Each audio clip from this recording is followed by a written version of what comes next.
Welcome back, everyone, to another NASCAR Heat Evolution video. So you might be wondering, why, after all these months, have we come back to NASCAR Heat Evolution? And the reason is simple. With the release of NASCAR Heat 2 coming up in September, I decided to get back into the game a little bit to, number one, see if I could still enjoy it, and number two, just to sort of get my mind back around the game itself, what I liked about the game, what I didn't like about the game. And I'm going to be putting all those thoughts together in a separate video where I'm going to list out a lot of the features that they're working on for the second game, NASCAR Heat 2, as well as some things that I'm hoping that they improve that maybe haven't been talked about, or at least I haven't seen talked about. So, and the way I decided to do this was I decided to come into career mode. So what I'm going to be doing is I'm going to be running some career races, and you can see here we're ready for race number one. Now, what I did before this video started is that I went in and I ran the very first two races of the career. Now, if you remember from career mode, the first two races are where your team asked you to finish in the top 30 twice in a couple of races so that you can get some sponsorship, and then that brings you to here. So what I've done is I'm going to be running this on hard difficulty, and I'm going to be running on, if we bring up the settings, hard difficulty and race length of 7%. Now I may adjust that as time goes on depending on how much fun I'm having or what particular track I'm at. Some tracks I already have a good idea are not going to be all that fun with the AI, so I may reduce that race length down quite a bit, and then others I may increase it some if I'm having a good time. So we'll see how it goes. I'm turning the flags off because I don't want these races to last any longer than they necessarily need to. But just so you can see, our team, we're starting out with absolutely nothing. We have nothing purchased, no garage space, no anything. So let's go ahead and let's head out to the first race at Daytona. The race is going green. There's a green flag. All right, so we are under green here at Daytona, first race of the season. Now, you can see by the top right-hand corner of the screen, I am starting in the rear of the field. I did not do qualifying or anything, and I'm doing that just so I can be around the most AI and make it the most difficult possible for me to finish with a good finishing position. So we got 14 laps. You can see the number of laps in the top left-hand corner of the screen. We're now on lap 1 of 14, and I expect this to be a bit of a bumper car race, as right now we are not going. I am not even full throttle and these guys are not even moving. So let's go, guys. Let's get it going. Let's get to moving. Still there. So by starting in the back, I give myself the worst opportunity for a good finishing position, and I want to see if what I think is true about the AI is still true about the AI. And I'm going to go right through the middle here because I am tired of following these guys. Let's see if we can manage to get through here. Okay, and we did. So far, so good. All right, but as you can see up ahead of me, oh my goodness, I am completely off the gas, and these guys apparently have been slowed down by something. And why are we not even going up there? Let's go, guys. So again, this is all about playing the career mode to see what I enjoy about the game, what I don't enjoy about the game. And as I've mentioned in previous videos, but it bears repeating here, and I think I'm actually stuck on the back of this car. Okay, maybe I'm unstuck now, because I was turning the wheel and nothing was happening. All right, there we go. So as I've mentioned in previous videos, if you come into this game, and I'm sure NASCAR Heat 2 is going to be the same way, we're off the gas completely once again for some reason. But if you come into these games thinking, okay, this is going to be a racing simulation, because it does offer simulation driving. So you might be thinking, okay, this is going to be sort of like iRacing in our 2003, something along those lines. Well, you would be wrong. It is anything but that. It may have a driving level that it calls simulation driving, but I can assure you it is not simulation. This game, you have to keep in mind, oh my goodness gracious, they are just running me off the track left and right here. Okay, this is kind of what I've expected. I'm just hoping they don't completely wreck me out of the race. But anyway, because AI does not do well with you being on the same track as them. They don't like it. They don't know what to do when they get around you, especially in groups, which is exactly what you're going to get. All right, can we get off the back end of his car? Yes. Wow. But this is not a simulation racing environment. If you watch any of the information that you get about this game, as well as NASCAR Heat 2 upcoming, you will see that they're driving with controllers nearly, if not every time in the videos, and they continue to focus on that type of gameplay. It makes sense. That's what sells these days. You know, I mean, let's face facts, folks. Racing simulations do not sell near as good as arcade games, particularly when it comes to racing. People just don't want the difficulty. They want to hop into something on their couch, and we're bumping and banging again. They want to hop into something while they're on their couch and play it with their friends. That's why you see the the split screen coming in NASCAR Heat 2. That's why it's going to be there. So when you think of this game, think of something that's made for those folks that are sitting on their couch, who do not want to work on setups, who don't want to think about gear ratios and, you know, how to set up the springs on their car and all that kind of stuff. They don't want to think about that stuff. All right, get out of the way, guy. We're coming through. They don't want to think about that stuff, so this game is made for that type of a fan. There's nothing wrong with that. I don't want to give the impression that there's something wrong with that. It's not what I'm used to in my background of playing racing simulations.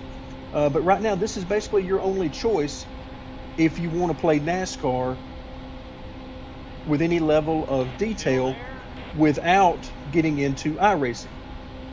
And getting into iRacing is something I did for many years, but just simply don't have the ability to do so at this time. So this is essentially your only shot. So really what I care about from the game is not does it have the most realistic simulation physics. What I care about more than anything is it fun to play? Can I have a good time in it, spend some time in the game, run some races, and have some fun? So that's what I'm focused on. And right now I have to admit, this isn't too bad. Now, is it realistic? No, not even close. But it's pretty fun right now. The AI, once you can get them strung out, which is not, as I said, not very realistic for Daytona, but once you get them strung out and you're only dealing with one or two at a time, you're fine.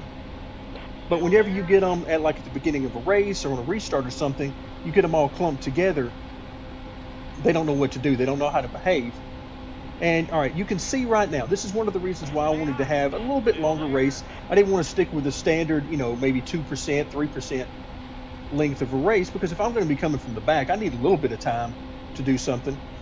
But now you can see I've sort of stalled out right here. I made a few tweaks to the setup just for my driving preference, but I'm not really too concerned about the speed of the car right now.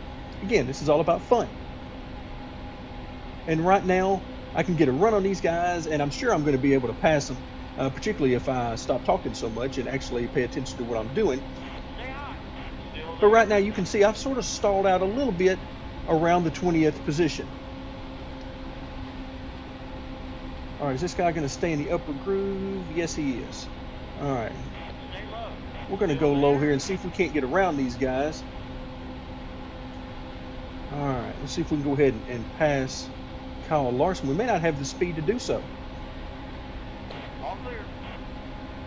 So here at the beginning of career mode, you would expect to finish near the back. I'm actually up higher than you would think I could run, given at the beginning of career mode, and our car is the worst performance-wise that it's going to be.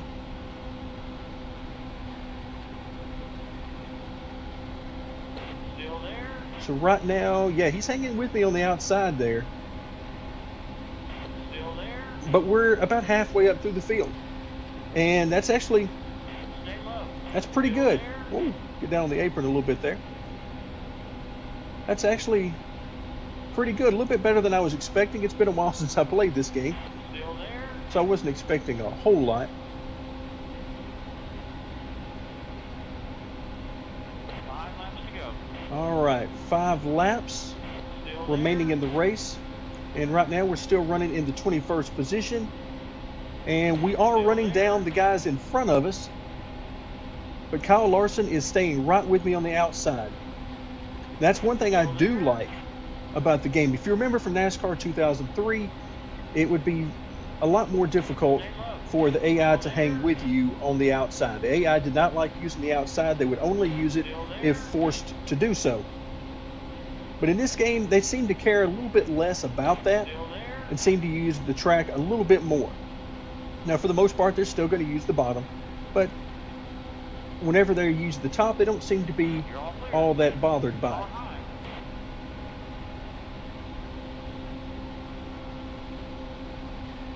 All right, so it's going to be interesting to see if we can continue to move up. We've got a few more laps here to do so. Still there.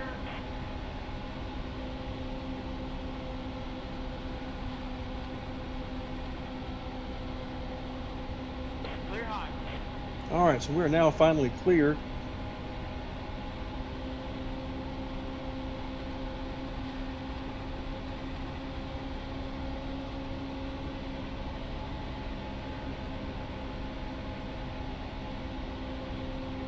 Oh, nice run we're getting here on the 13 car, which in this game is still Casey Mears and not Ty Dillon. All right, we're going to be able to pass him, and I don't believe we are, quite frankly, unless we can get close enough to the cars in front of us for me to get a tow. Still there. Okay, actually, let's see. Can we get back in behind him? Yeah, let's just get in behind him and see if we can. If I push him, will that get us going faster? It will not. Stay low. Doesn't seem to anyway. Car high. All right, so now let's try to pass him on the inside. Car's pretty stable here. In fact, I would even call it tight, Still there. which was I did that on purpose. I purposely didn't do some of the things that I showed in my setup video for Daytona just for this reason. I wanted the car to be a little bit tight. Been a while since I've driven, and I wanted to make sure that I didn't get a car that was out of control.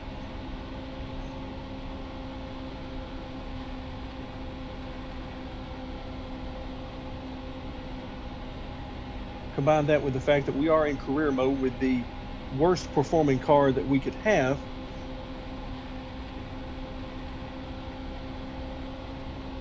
All right, so we are in 19th position. Looks like that's where we're going to finish, unless these guys from behind can get a run on us and pass us.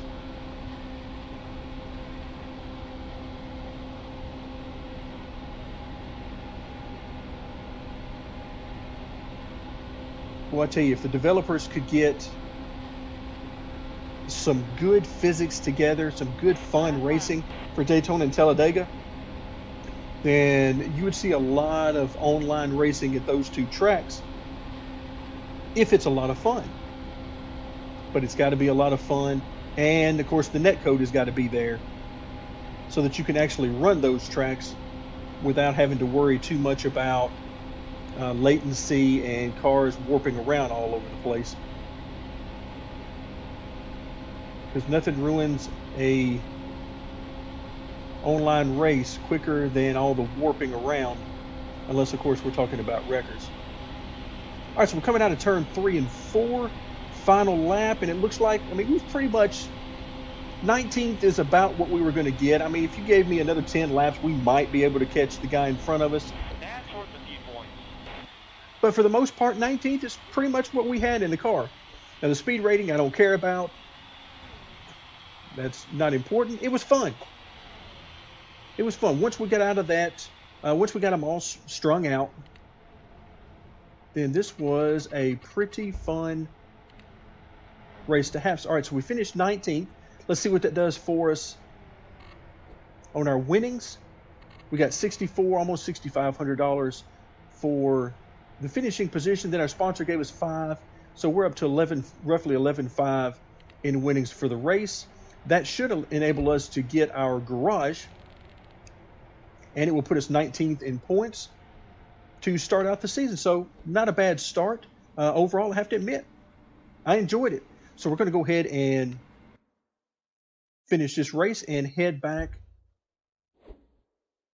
to our garage area. Now we'll be ready for Atlanta, one of my absolute favorite tracks in real life because of the great racing they have there. I was happy to see that they've decided not to repave it just yet. So maybe we're going to get another year or two out of that track.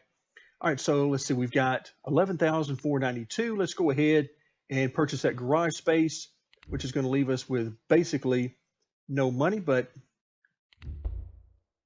as you can see, it opens up all of the further options below that. And so we got milling equipment, which is going to earn us an HP boost. Then we get grip improvement, airflow improvement, which should give us more grip as well. Assuming that they're modeling downforce here. I'm not sure if they are or not. And then more HP or horsepower boost as well. So here in this first section here, of course, we could always decide to go straight to engine, but as you can see, 100 grand there, it is going to be a much cheaper route to go this way. So we got a couple of horsepower improvements, and looks like a couple of grip improvements, if not some drag reduction here. All right, so I think that'll do it for here. So far, my experiment is holding true. The career mode, race number 1, we had a blast. So thank you very much for joining me, and stay tuned next time when we continue with our career mode in NASCAR Heat Evolution.